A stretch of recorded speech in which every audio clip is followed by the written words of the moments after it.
Thammarat was furious and almost slapped his aunt, but then a thought struck him. He wanted to show her that he wasn't the person she thought he was. He was determined to prove that he was a normal guy, still attracted to women.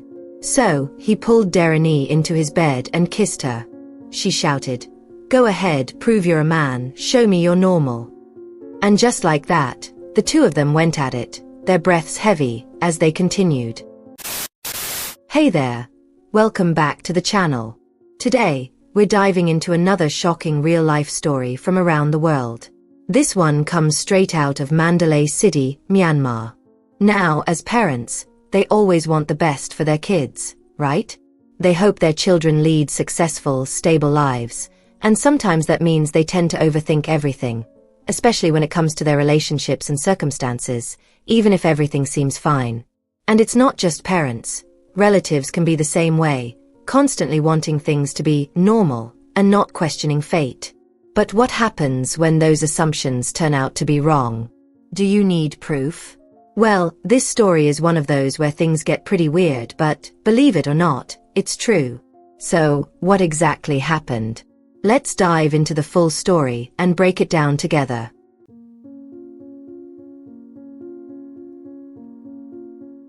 Before we jump into the story, don't forget to hit that like button, leave a comment, subscribe, and share this story with your friends. We want as many people as possible to hear about this one. So, here's the story. It all starts with a woman named Darani, born in 1966 in Monawa, Myanmar. Darani was a teacher by profession and very active in social causes. After her youngest daughter was born, she and her family moved to Mandalay City, where Darani took on the role of principal at a local foundation. Her husband, Chanarong, worked as a civil servant in the agriculture and poultry department.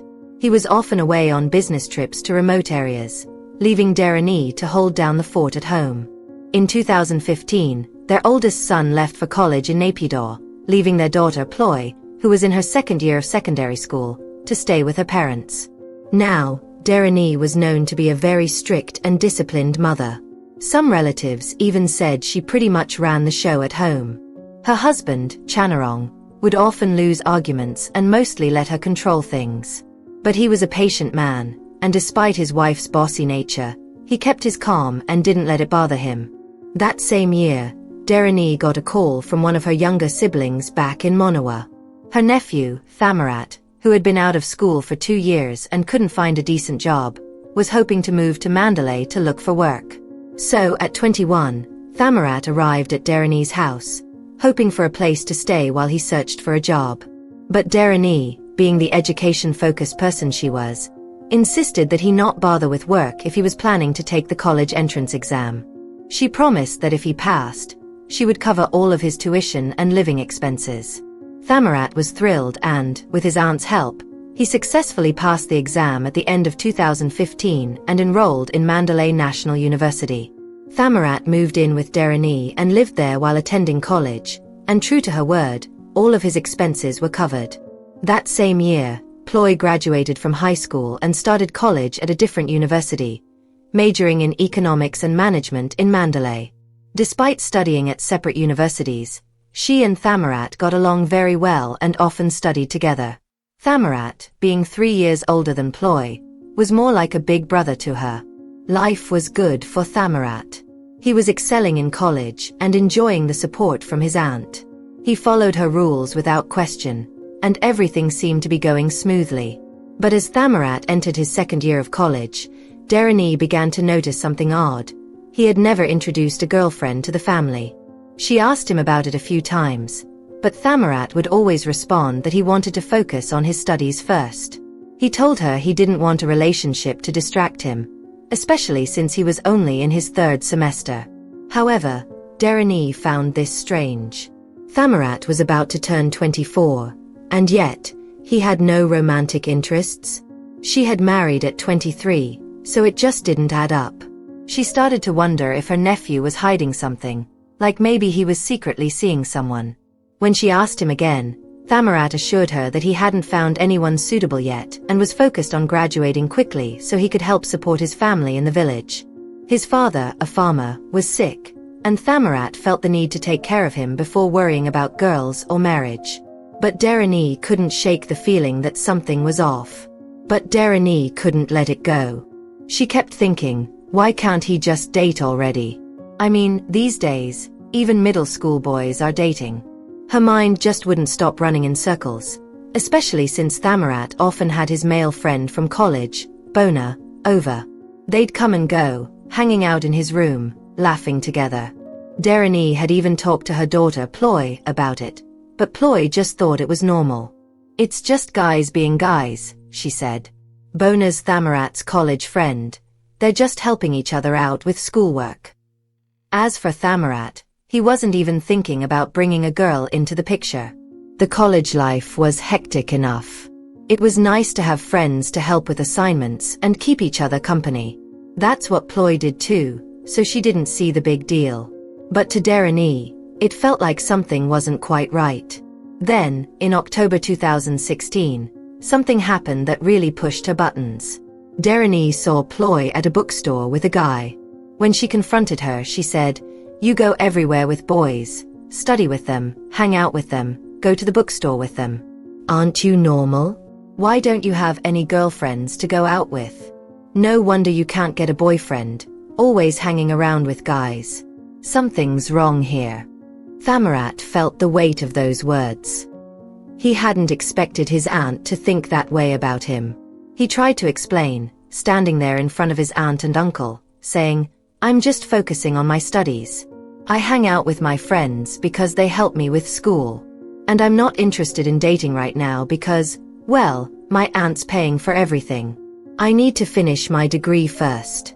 I don't want to end up like some of my friends, always fighting with their girlfriends and getting distracted. I need to stay focused." He asked, "Have you ever seen me acting weird or doing something inappropriate with my friends?" "No, right." But Darani wasn't backing down. "You're over 23 years old. How much longer are you going to wait before dating?" Thammarat sighed and replied, "I know I'm getting older, that's why I want to graduate soon. I want to help my younger siblings go to school too." The argument went on until Mr. Chanarong stepped in to break it up. Darani finally went to her room, but her mind was still buzzing. Days passed, and Thammarat, feeling the pressure, told Bona to hold off on coming over for a while. He even tried to meet some girls, but nothing felt right. Then, one of his friends, Nipperporn, suggested he bring a girl home to please his aunt. A month later, Nipperporn agreed to play along. Thammarat introduced her to Darani as his girlfriend, claiming they'd been together for 2 weeks after knowing each other for about a year and a half. Darani was thrilled. She bombarded Nipperporn with questions about her life. Nipperporn, even though she already had a boyfriend who was out of town, would drop by Darani's house regularly, even if only for a short visit. It seemed like things were finally starting to settle down. Every Sunday night, Thammarat would head out, claiming he was going to his girlfriend's house. But while he used to hang out at his friends' places, Nipperporn was usually at home, not going anywhere and mostly just answering calls from her own boyfriend. On January 2, 2017, Thammarat asked for permission at 7 p.m. to head to Nipperporn's place again. His aunt and uncle agreed, even telling him to bring his girlfriend over on Sunday nights, not just Monday through Friday. Thammarat agreed, promising he'd invite her soon. But a few hours later, Darani got a message from a friend who had spotted Thammarat coming out of a movie theater with 2 other guys. The friend sent a photo, and even though Thammarat's face was a bit blurry, his clothes were easy to recognize. Darani was shocked. She knew he was supposed to be at Nipperporn's, yet there he was with his friend Bona. When Thammarat returned home, she immediately scolded him for lying. He explained that Nipperporn had a family emergency, which is why plans changed, but Darani wasn't buying it. "Why were you at the movie with Bona then?" she asked. "He must be your real boyfriend." The next day, Darani insisted on having both Bona and another friend, Anyawat, come to the house to clear things up. They admitted that the 3 of them had gone to the movies together, just as the photo showed. But Darani, already worked up, pointed at Anyawat and said, "You don't need to defend them." Her frustration only grew. At that point, Mr. Chanarong, her husband, couldn't take it anymore. He shouted, "This is too much. You're so wrapped up in your own head, accusing everyone of something. What's wrong with three young friends going to the movies? Do they have to build a bridge, climb a tree, or kidnap someone's wife for it to seem normal?" His sudden outburst caught Darren off guard, and the two started fighting. But moments later, Mr. Chanarong suddenly collapsed. He grew dizzy and fell to the floor in pain. They rushed him to Mandalay Regional Hospital, where his chest tightened and he struggled to breathe. While his uncle was getting treatment, Thammarat started spending less time at home, frustrated with the way his aunt was constantly making assumptions about him. He tried finding a job to support himself and continue his studies without asking for help, but so far, nothing had worked out. He'd still visit his uncle now and then, but the visits were brief. Then, on the evening of January 5, 2017, after class, Thammarat came home again and faced another round of nagging from his aunt. He wanted to snap, especially since his cousin Ploy wasn't there to defend him. She was at the hospital taking care of her dad. But for the sake of his studies, he kept his cool. Around 10 p.m. that night, Darren walked into Thammarat's room with an almost playful attitude. "Tomorrow, take me to Nipperporn's house," she said. "I want to meet her parents and ask if you're really dating their son. They must know you're always over there." Thammarat, already fed up with her constant accusations, felt his temper flare. For a moment, he was about to lash out, but then an idea hit him. Maybe this was his chance to prove he wasn't what she thought. So, in a surprising move, he pulled Darren into his bed and kissed her. Shockingly, Darren egged him on, shouting, "Keep going. Prove you're a real man. Prove you're normal." The two of them kept going, even though both were breathless. What they didn't realize was that Ploy, Darren's daughter, had just come home. She walked into the room, keys in hand, and froze at the sight of her mother and cousin in the act. She was too shocked to say anything and quietly backed out of the room, her presence unnoticed by either of them. Ploy hurried back to the hospital to check on her dad. The next morning, around 7 a.m., after hearing about what had happened, Ploy fell asleep on the hospital couch. Meanwhile, Mr. Chanarong, still in disbelief, quietly left the hospital. He took a taxi back home, snuck in using his son's key, and found his wife sleeping in Thammarat's room. But she was fully dressed, and the two of them were hugging each other. Furious, the 53-year-old man stormed into the kitchen, grabbed a knife, and was ready to confront his wife. When Darren finally woke up and appeared, looking shocked, she explained she'd just fallen asleep in Thammarat's room after talking with him the night before. Her husband wasn't buying it, though.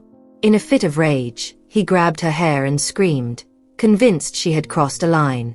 "What kind of test are you trying to pull with your nephew?" he shouted. "How could you do this? He's your brother's kid." Darren tried to defend herself, even biting his hand as she explained, "I just wanted to see if Thammarat was really normal. He's living here under my care, and if anything happens, it's my responsibility." The fight continued to escalate, and then, just as the shouting reached its peak, Thammarat entered the kitchen. He saw his aunt on the floor, bloodied, with multiple stab wounds. Mr. Chanarong, still in a rage, told Thammarat to call the police and an ambulance. Unfortunately, it was too late. Darren, just 51 years old, passed away. At the trial, Mr. Chanarong told investigators that he had been patient for years, tolerating his wife's negative attitude and controlling ways. He was tired of being constantly humiliated and undermined in his own home. He had tried to be patient, but he felt that Darren never respected him as the head of the family. Instead, it always seemed like she was suspicious of everything he did. He couldn't take it anymore, and that day, everything came to a tragic head. Over the course of their marriage, Darren frequently showed up at Mr. Chanarong's office, accusing him of having affairs with his colleagues. There was never any evidence to back up her claims, just her gut feelings. But Darren didn't stop there. She would actually go so far as to physically attack his co-workers, sometimes just because their desks were too close. One time, she even hid a motorcycle, which led to one of his co-workers asking for a transfer. Luckily, it wasn't a serious injury, but the whole situation was out of hand. It got even worse when Darren got physical with the mother of their worship leader.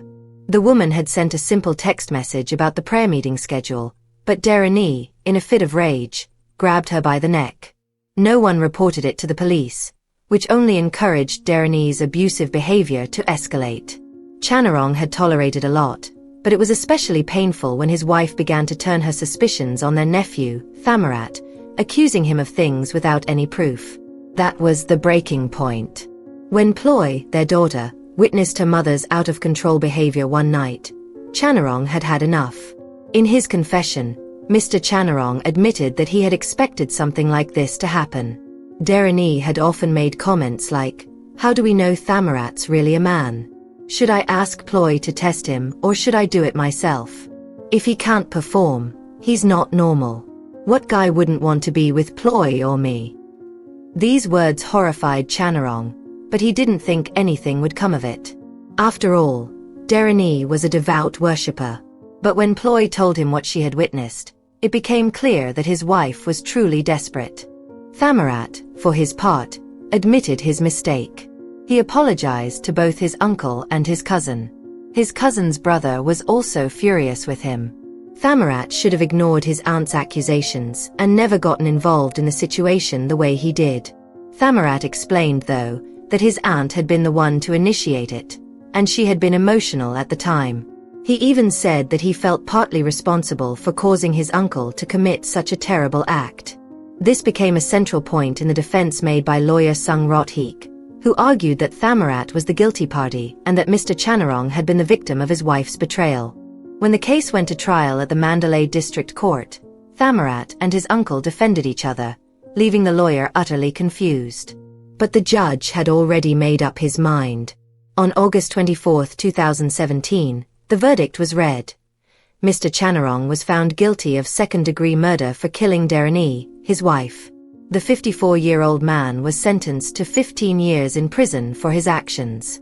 As for Thammarat, who was 24 at the time, he was convicted under misconduct laws and sentenced to 15 months in prison. Some legal observers criticized the harshness of Thammarat's sentence, arguing that he had been cornered by his aunt. They believed that the testimonies of his friends could have helped explain how trapped Thammarat had felt in the situation. Unfortunately, the judge didn't change his decision, even after an appeal a few months later. What lessons can we learn from this story?